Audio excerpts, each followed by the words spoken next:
Yeah, I'm just gonna get straight into it. I'm 34 years old, and for the last month, I've been trying to give myself anxiety. It's been pretty easy, just read the news. Especially if you're Danish. It's been, what a trip it's been, you know? Oh, when it came out, he wants Greenland, I was like, yes, finally a time for me to play a victim. How dare he steal that thing we stole ourselves?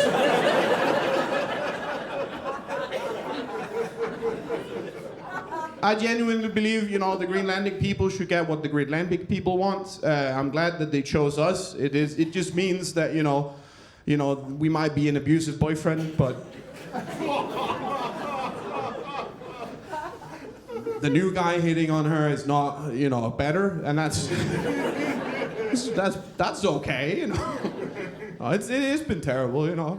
Because now, like my whole life, you know, it's been like if you want to die, you're gonna fight in a war in the Middle East, and now we're gonna fight in a war in the Arctic. That's a bit of a scene change. It's cold, you know. I'm not gonna die in the Arctic. I was discarded from mandatory military service.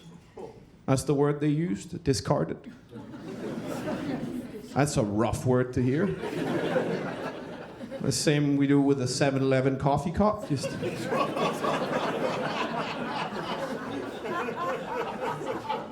And the reason they discarded me was that I was too fat, which I felt they could have seen.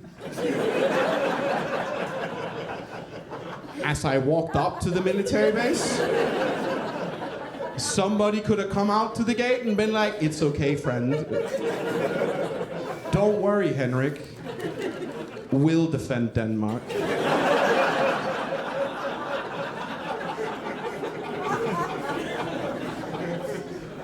You go home and defend Azeroth or something. I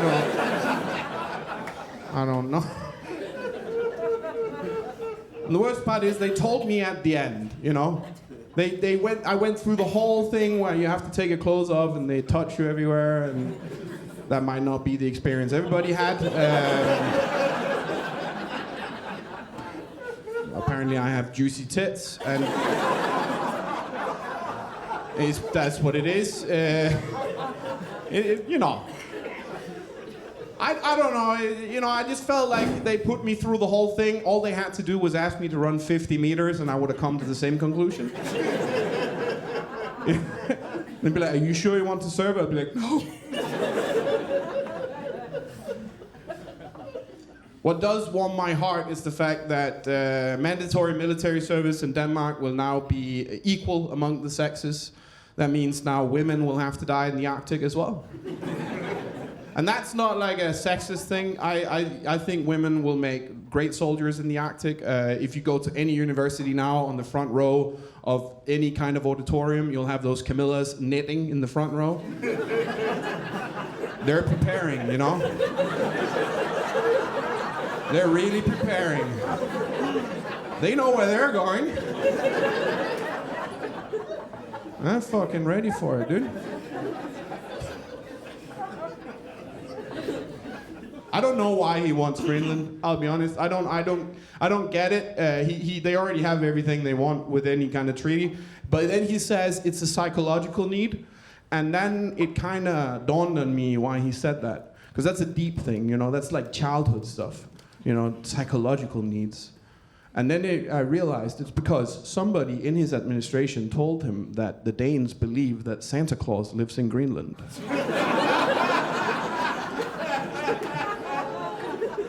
And I'm suspecting it's either J.D. Vance or Stephen Miller. Both of them could be the Grinch. We don't know. Have you seen those guys? One of them, at the beginning of the Christmas vacation, he was probably like, "You need to stop Christmas, Mr. Trump. He lives in Greenland. You must stop Christmas before it's too late." And I'll be honest, it is, you know, and then Trump, you know, because he listens to the last person he spoke to him, so he's just gonna be like, they've got Santa Claus. That was my Trump. It's not great. We're gonna take him. He's gonna be in jail with Maduro. We're gonna take his workshop. We're gonna make bombs. I'm kind of lacking an end to this bit. It is. I'm waiting for the situation to get worse, and then I'll have more jokes. That's sort of that's how I'm dealing with it. I know it's, you know, I don't know a lot. Like one thing lately though is that I recently about 6 months ago I met a woman, and she's not my girlfriend, and she's very, don't clap, nobody was gonna, I could feel it in the room, but I'm too good for that. No.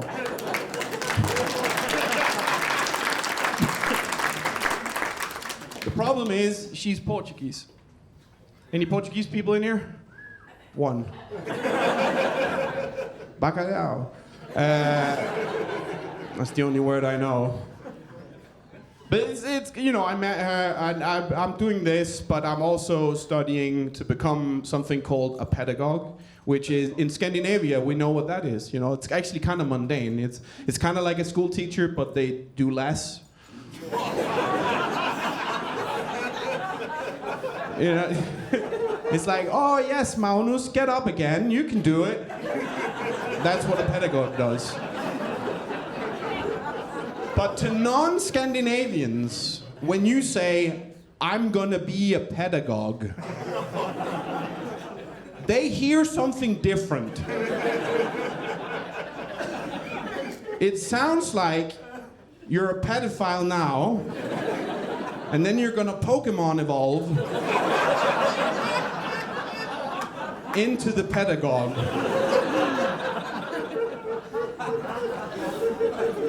It's a weird job title, because it's Greek, it's ancient Greek, it means speaker to children, peda meaning children, gog meaning speaker, and but that's not what it sounds like. It really does sound like the mutant they brought out on Epstein Island to chase the children around an arena. Just one of those billionaires just sitting there going, release the pedagogue!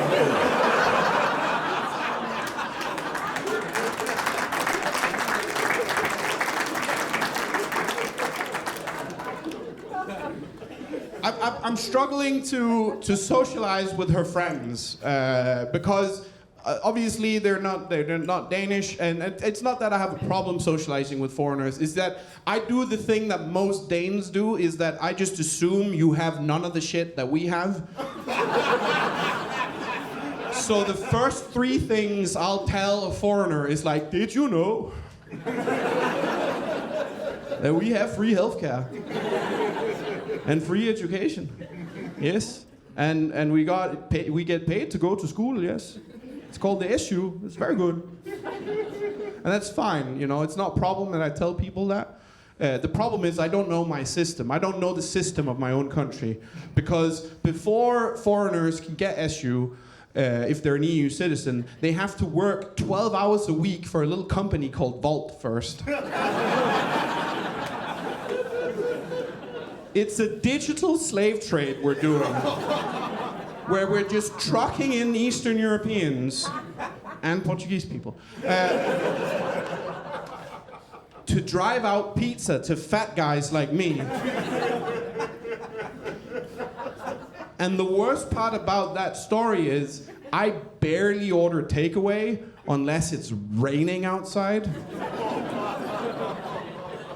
And as you can see, it rains a lot in Denmark. It does.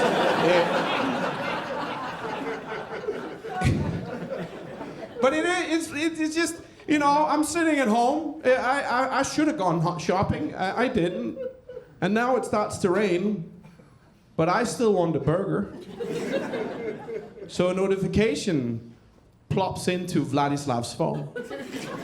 And it says, some fat piece of shit needs a burger. Bring him his slop. He wants to eat it. He wants to eat it. I'm sure I've never ridden a bicycle, so I don't. I don't know what it says, but I'm guessing it's around that. I have a different experience, because the Vault app is actually designed to make us bad people. Any delivery app is made to make us worse people. Because you're ordering when you're hangry, as some people call it, hungry, angry. And then you're sitting there and the phone tells you in 35 minutes there's food. Then there better be food in 35 minutes.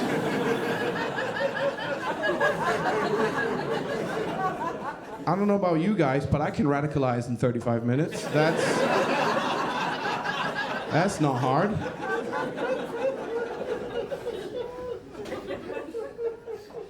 And another thing that makes you terrible about the Volt app is the fact that they have that GPS function that none of us need. We don't need to follow this poor guy around. Like we're some kind of state surveillance. Just a good old throwback to the DDR, It doesn't, because we're all watching them, and as soon as they take a wrong turn, we've all been there. And be like, where the fuck is this guy going?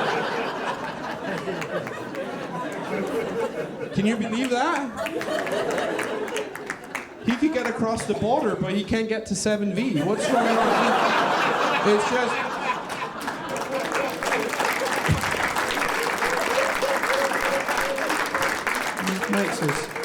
makes us terrible people. And now there's a culmination of me having waited 3 minutes longer for my nuggets, and him being wet and depressed, and because he's he's bicycled through the rain up a hill to get me these nuggets.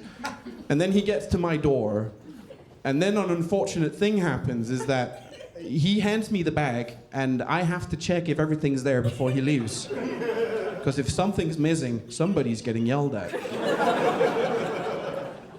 I know it's not his fault, but he's the only one there.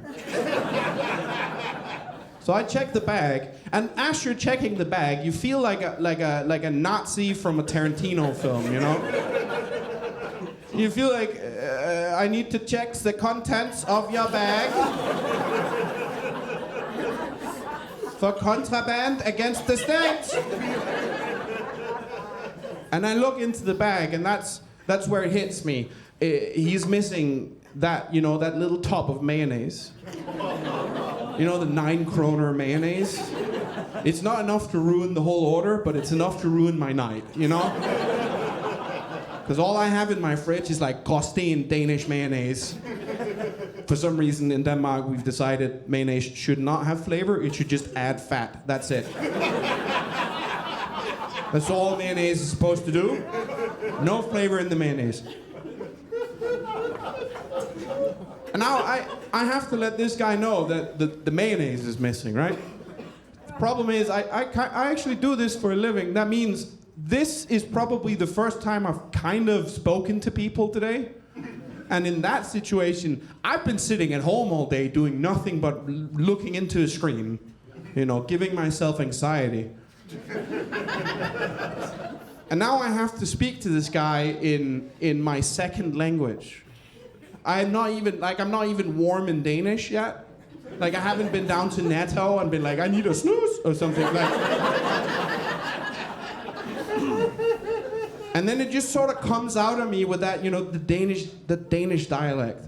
As I look into him, I go, you have to go back where you came from.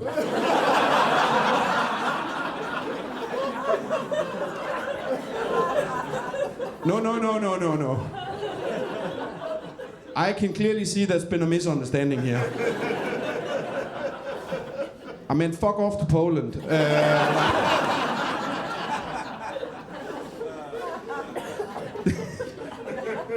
I was really nervous about that punchline.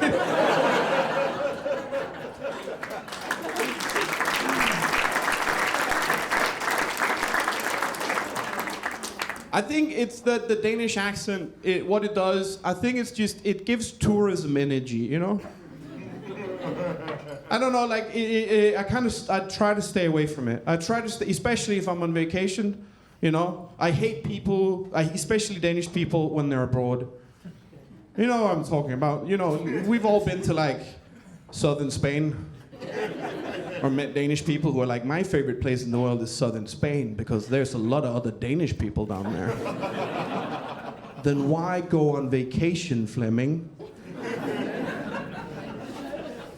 Fleming is a specific type of guy. We all know a Fleming. The guy, he'll ask really dumb questions in the reception of the hotel. Stare some 24-year-old Spanish lady into the face and go, is the breakfast in the all-inclusive?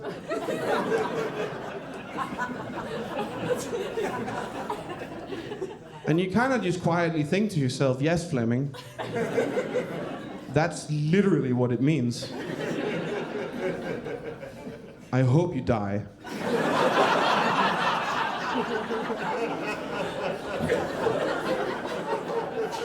Here. So your family have to bring your body back to Denmark. That's rough. That's too much. I can clearly hear a divide. There's a lot of internationals laughing in here right now, and there's one guy. He works in customer service. That's for certain. That is.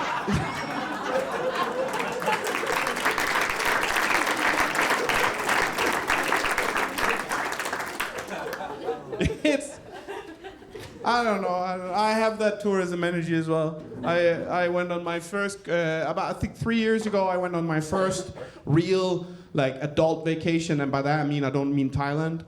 I mean, like, a vacation, you know, you're an adult and you go on your own vacation. I couldn't afford it, so I went with my parents. And we went to the US. Any Americans in here? One. One's still proud to be it. No, I liked it. I was looking forward to going to, you know, the United States, going over there and being a tall, mysterious Danish guy, you know, Scandinavian mystery. And then I got over there and I realized that I look like a lot of people who are already there. I think this look is called Ohio. It's just the Midwest.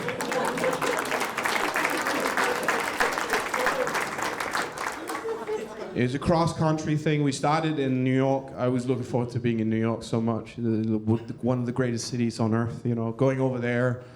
Everybody who I knew who had been there said, oh, it's huge. You cannot imagine how great it is. And we got over there the first night. We land, we go to our hotel, and I immediately just go to Manhattan because I want to go to a neighborhood called the West Village, which is full of young people who have, you know, just a lot of progressive ideas. It's full of venues, music, comedy, all kinds of stuff. And you know, those young people, they're everywhere, like NYU, and they'll say stuff like, hey man, legalize all the drugs, man. And then at night, it's the reason why you shouldn't legalize all the drugs, man. Because it's full of junkies and crackheads and whatnot. And it's not like Danish homeless people or Danish crackheads or Danish whatever. Because they'll make you uncomfortable at the bus station. You know, they'll be like, do you have any pant? That's the worst that could happen, right? New York crackheads are more like it's completely different. And I've been out, it's like 2 a.m, I have to get back to my hotel. I'm walking through this neighborhood that turned from like beautiful, progressive young people to just The Walking Dead meets whatever zombie film you want to reference. And I'm dodging crackheads to like left and right? Just everywhere, they're everywhere. I'm afraid I'm gonna get stabbed. I see a subway entrance, I'm like, shit, okay, I made it to safety.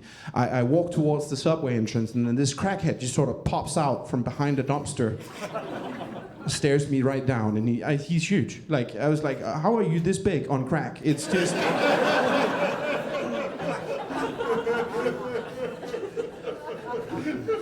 And the guy just looks at me, stares me down. The only thing he says is, "Hey man, can you see your dick when you're peeing?"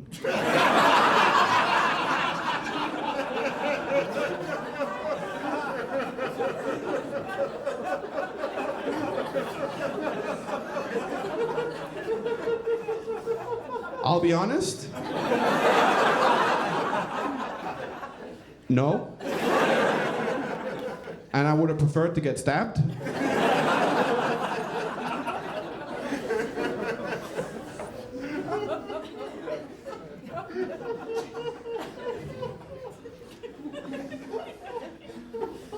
It's a wild place, it really is. It made me think a lot, though. It made me think about, like, who I am.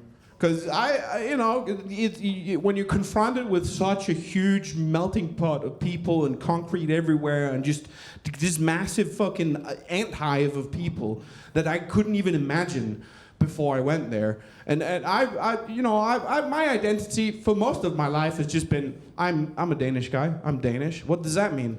One thing the Danes apparently are, we're the happiest people alive. Is that true? Have you met Danish people? I don't think we're the happiest people alive. How many Danish people get up in the morning and say, "It's gonna get better"?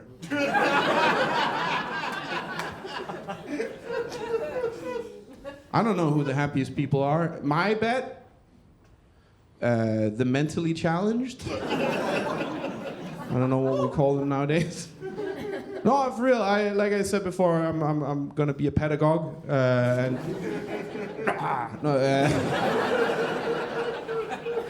my specialization is people with mental, you know the word, and it's people who are born with certain challenges that the rest of us don't have to face. And I'll be honest, those are the happiest people I've ever fucking met in my life.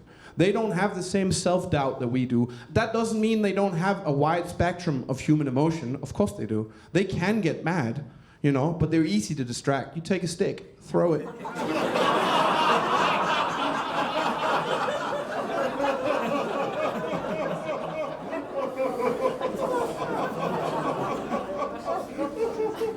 You get the rest of the joke. And I'm a pessimist. Like everything, I assume everything is gonna go wrong. I really do. Like if I go into work, and they tell me, you have to work, I'll be like, fuck, If I'm in my kitchen in the morning and I made a piece of bread and I accidentally lose by dropping the bread with the butter side down on the floor, I'll be like, fuck my life. I've called in sick on it before. And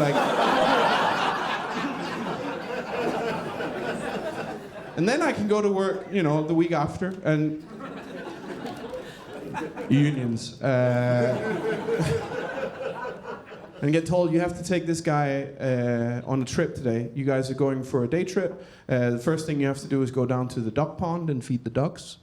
And we're walking down there, and it's gray weather because it's Denmark, and it's raining because it's Denmark, and I'm like, why? This is a shitty plan. What the fuck are we doing? Why are we here? Why? There's no ducks on this pond. It's empty. That doesn't stop this guy I brought with me from just baseballing bread into the middle of the lake at full volume. While he just goes,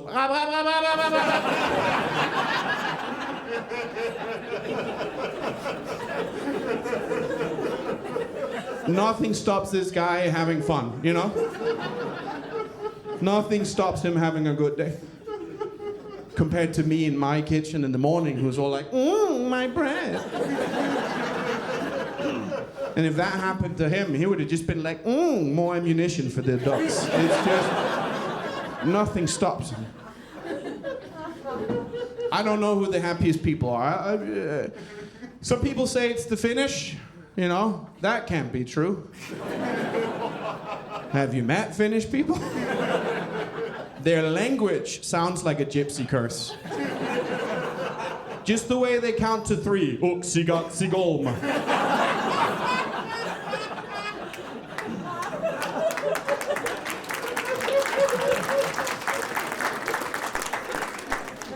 The Finnish national pastime is sitting in a shed, turning on a stove, sweating a lot and whipping each other with birchwood sticks.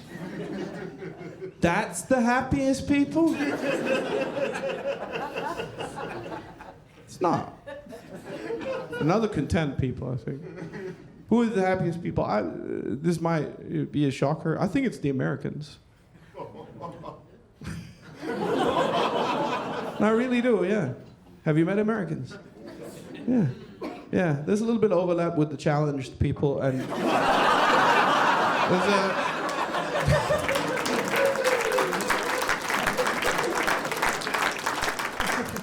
No, I mean it. I think Americans, because Americans, from like the whole society is built around the idea that you can make anything happen if you work hard enough at it, and it's not true. Like at all. But it's kind of a hope, you know. It's very positive. Get yourself an American friend. They will support any idea you have. Any idea. You can tell an American guy that your biggest dream is to be a yodeling professional, and all they'll say is, "You could do that, bro." You know what you should do, man? You should showcase your skills, bro. What you should do is go down to France, down to the Alpe d'Huez, and just go yodel lehu. And just see what people think, you know? And just work hard at it, man, because then everybody's gonna be like, yeah, man, my guy's he's hustling, dude. He's fucking doing it. He's living his dream, dude. He's just out there hustling, dude. Just going yodel. Lay, hey, hey.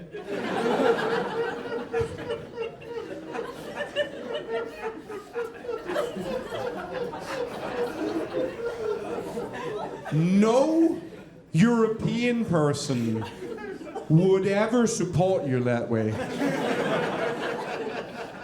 If you tell, like a Danish guy, that your biggest dream is to be a professional yodeler, all they're gonna say is, good luck.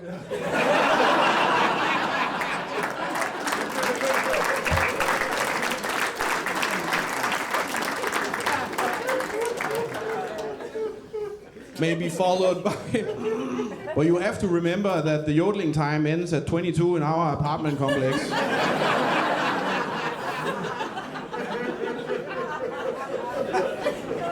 And we've had problems in the past with people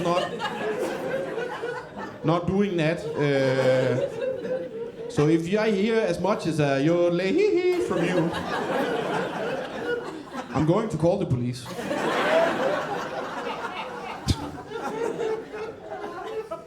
I've had an American friend. I live in Aarhus, in Jylland, and my American friend, his name was Joshua.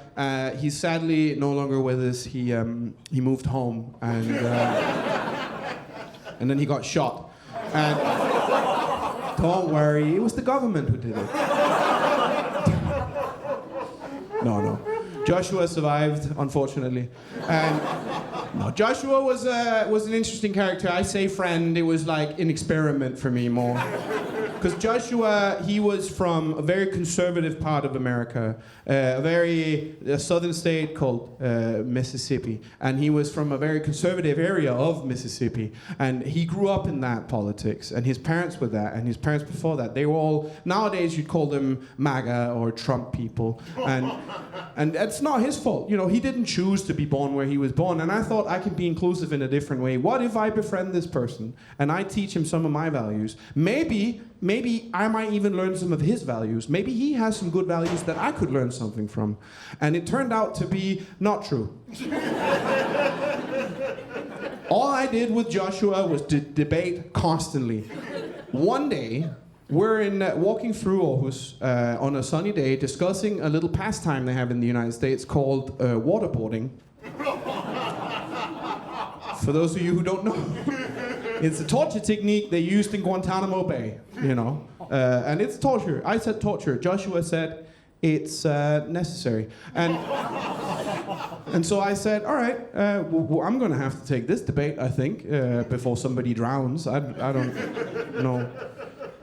After 45 minutes, he goes, Henrik, you're right. It is torture. You shouldn't torture prisoners of war. And I was happy. And as soon as he said I was right, we walk around the corner, and the first thing we see is about 12 juddish Danish lads who just chained their friend to a light pole. Because he was turning 25. And therefore, he has to be pelted in cinnamon for being unmarried. And I said, a little bit of water is torture. But that's tradition, so you've been an absolute pleasure. Thank you so much.